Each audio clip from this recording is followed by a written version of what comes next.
Hi! Today I have 4 new things I'm working on. I just finished 2 custom orders and I have one upcoming project with sort of a deadline, which is these 4 quilted pillow covers, 4 quilted pillows, and they've picked out some color combinations, some fabric combinations, and I decided to make 2 for each set, 2 for each family, 2 for each cousin. One where I am using a technique I've already used, or a quilt pattern, a traditional quilt pattern that I've already used, and one where I'm trying something new, a new to me technique.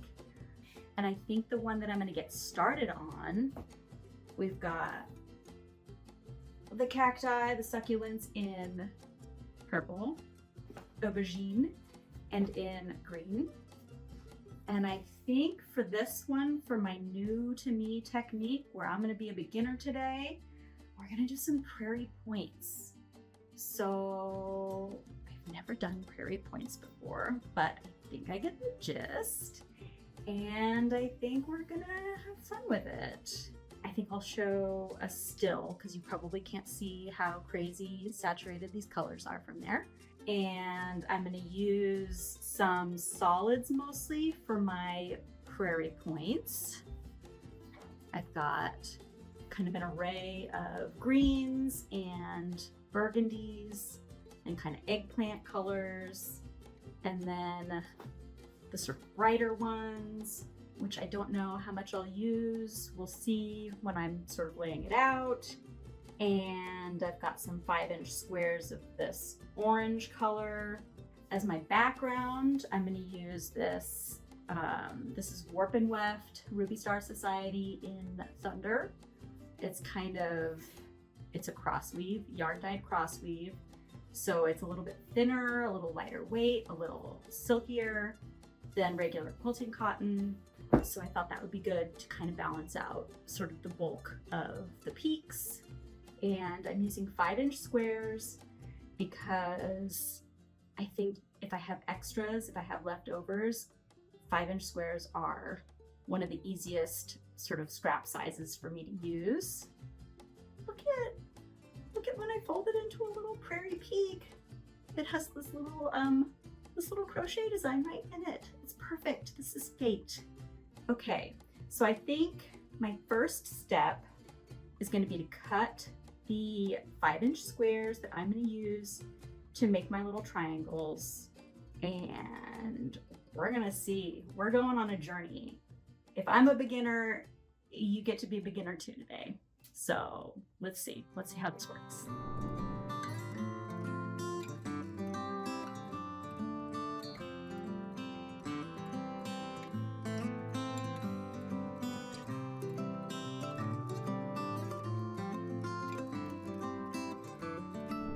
We're folding these in half diagonally once, and then pressing them, and then folding them in half diagonally again and pressing them. And that's our Prairie Point. And what I'm going to do is just stick them up directly on here so that I can see what they look like. So I know if this size of strip that I cut at 2 inches, if that's going to be the right size for me, or if I need to think again. So let's give it a try. Looking good so far, looking crisp. All right, I like how they have just a little bit of overlap. They're going to have a little more than that because of the 1/4-inch seam on each of these strips. Honestly, there's just no telling how it's gonna look until we sew it up. Like I said, this is the first time I've done this, so we are just gonna have to give it a try and see. Exciting.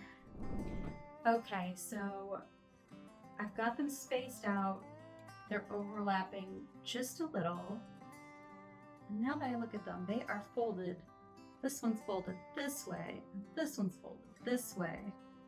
I'm gonna switch them around so that they are all opening this way, that way. I want them open that way. And I like how much they are overlapping. I'm gonna move this little clip to keep them closed. But I think I'm gonna have to go row by row to make sure that they are looking the way I want them to. Let's go ahead and clippy clippy. And I'm gonna take it over to the sewing machine. And I think I'm gonna do a little basting stitch. So just kind of sew across at less than 1/4 inch, like 1/8 of an inch, like right next to the edge. And then I'm gonna layer this one over it and then sew them together like a triple layer sandwich there. And then press that way. And we'll see how that looks. And then we can lay out the next points so that they're staggered, because I think I want it to be very full and layered. So we're gonna go row by row, sewing machine. Okay, so I stitched all 3 of these layers together, and I did a little basting stitch on the peaks, and I am so glad I did because they want to move so much. And then I did a 1/4 inch seam and just sewed this one right over. And now I'm gonna press them back.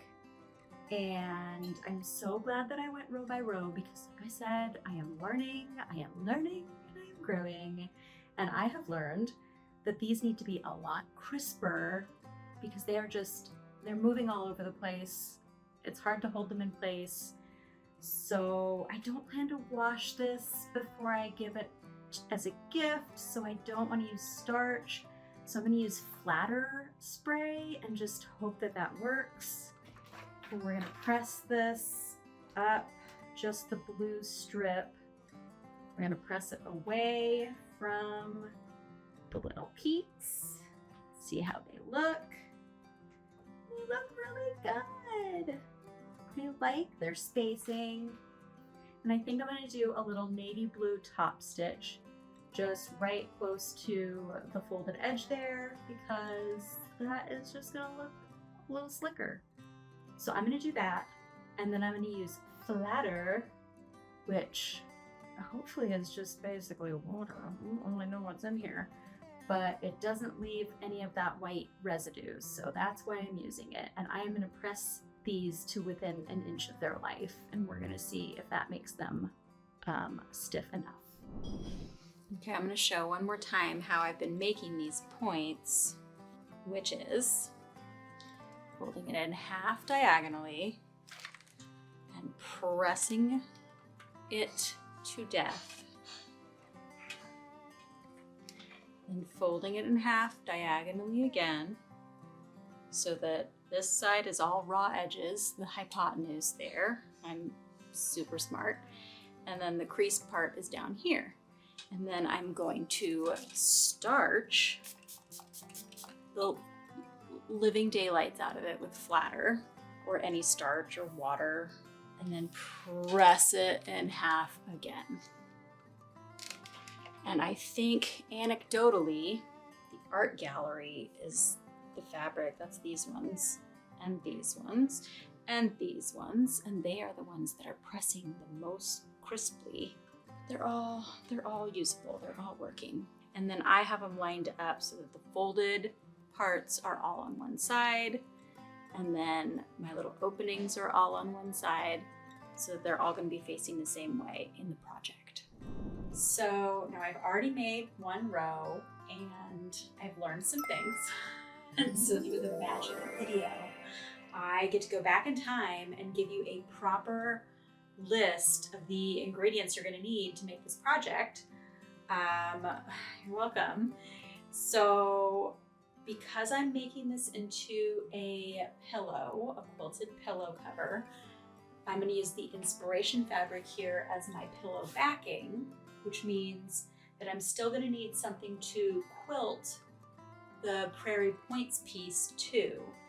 And because it's not a traditional sort of piece, I'm going to want to kind of quilt it down as I go. So as I'm top stitching those rows down, I'm going to stitch them directly onto my pillow, which means that I'm going to need some batting. So because I want my pillow to be between 16 and 18 inches, not sure which, I cut myself a generous 20-inch square of batting, and I put that on a 20-inch square of some fabric. I've got some speckled fabric here. And I've got my 1.5-inch strips. That's the size that I have settled on. So my 1.5-inch strips of my backing. And these are, I just cut the yardage and then cut the pieces, the strips that were with the fabric, in half. So this is probably about 22 inches, maybe less. And yeah, it's got a little bit of overage from my batting and fabric piece here. So these are 1.5-inch strips, got those cut.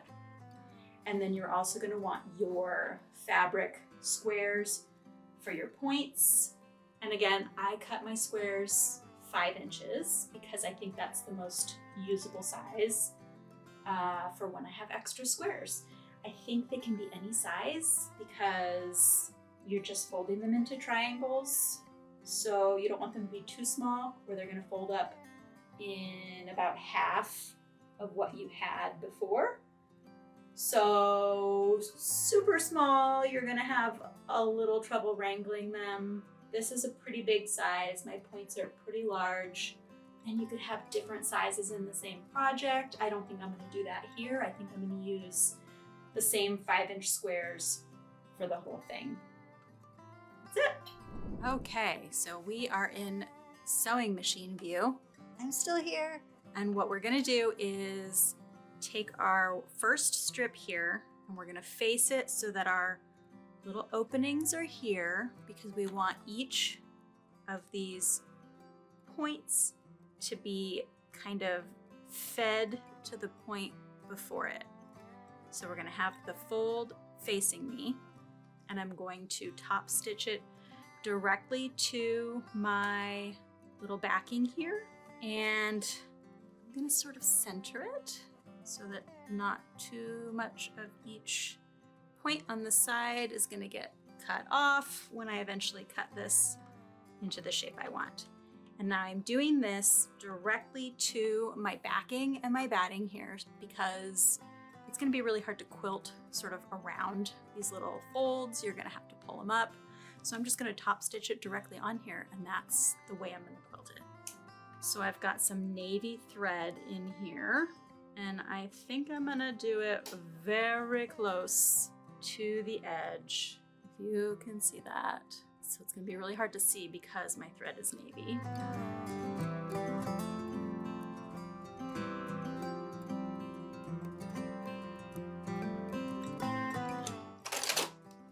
Okay, now if you can see, let's turn off that light. If you can see, we've got a nice top stitch. Again, tricky to see with the navy. And we've already pressed this down.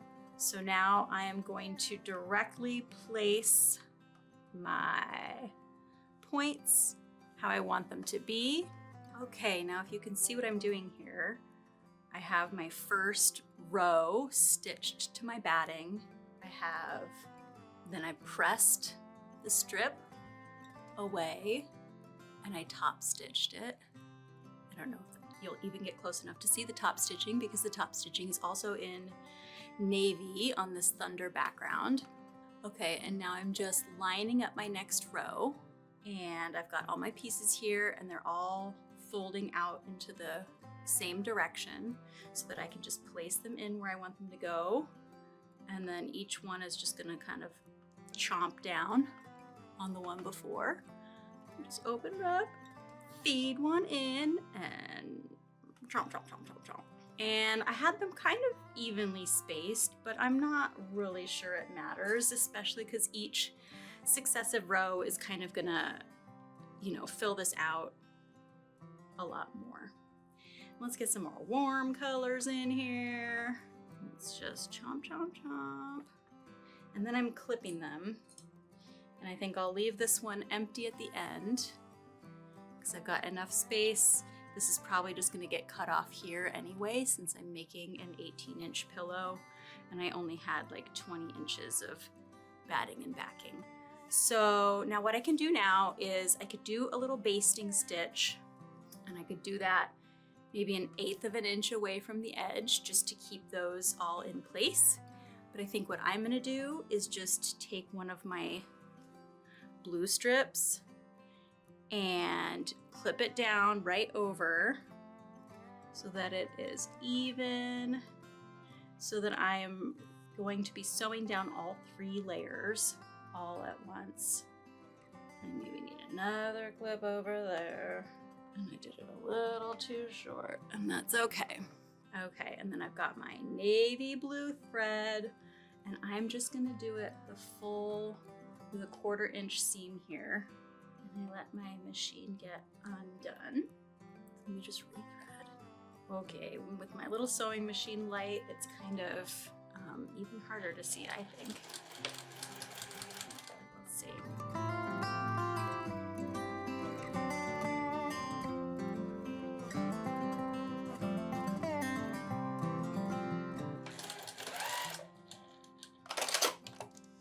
Okay, now I also could have used a walking foot on that, and it probably would have kept things from moving around, but this is totally fine for me and my purposes. This is not going to be subject to the same kind of wear and tear as a quilt.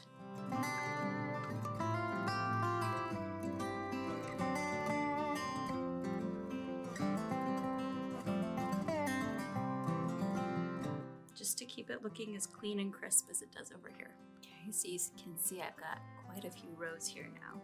So I just get to keep placing them.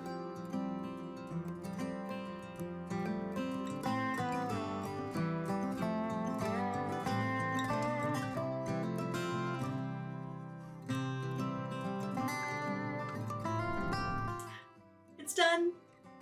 I love it. I think the colors came out perfectly. I think I love that it's really heavy. It's a lot heavier than I would expect. It's sort of like chainmail is to clothing. This is to a regular quilt. And you'll notice that because I did the sewing down already to my pillow back and my batting, and then I top stitched over it, this is already quilted on. So all I have to do now is trim it. I'm going to trim it to 18 by 18. And then I'm going to use this. I'm going to cut it to 18 inches wide. And then I'm going to use this and cut it in half and make 2 pieces of an envelope pillow backing. And I'm going to use regular binding, just like I would bind a quilt. I'm going to bind around the edge of this and my pillow backing, and I'll show you. Yay! Okay, and so you can see what's happening here. We've just got I've got the quilted pillow top face down here, and then I've cut 2 pieces of my big inspiration fabric, and I have folded them. And then once they're folded, I do a little top stitch, and then I did another little top stitch right below it so that I would have enough room for my label, which tells everybody who made it. That seems important. And then we've got another one, same thing, but the opposite direction, folded and then top stitched twice to give it just a little structure. And I've got them about 6.5, 7 inches overlap, because I like to have a lot of overlap so that you don't see any of the cushion when the pillow cover is on. And now I've got them clipped on one side. I'm going to clip them on this other side, and then I'm going to turn it over, and I'm going to stitch all around the edge and then cut off the excess. And then I'll have a nice square quilt equivalent that will be really easy for me to bind. And it's all finished, and it's so beautiful. I thank you for coming along on this journey with me. I think it came out great. I think it would have come out really well even if the points were smaller. I think bigger would have looked weird on this, but that's okay. Try it bigger, see if that works.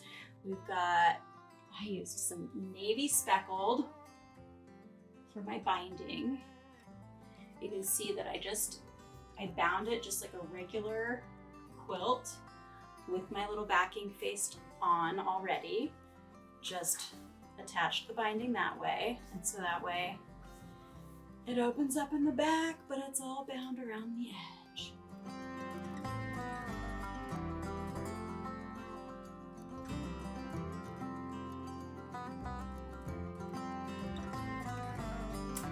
Thank you.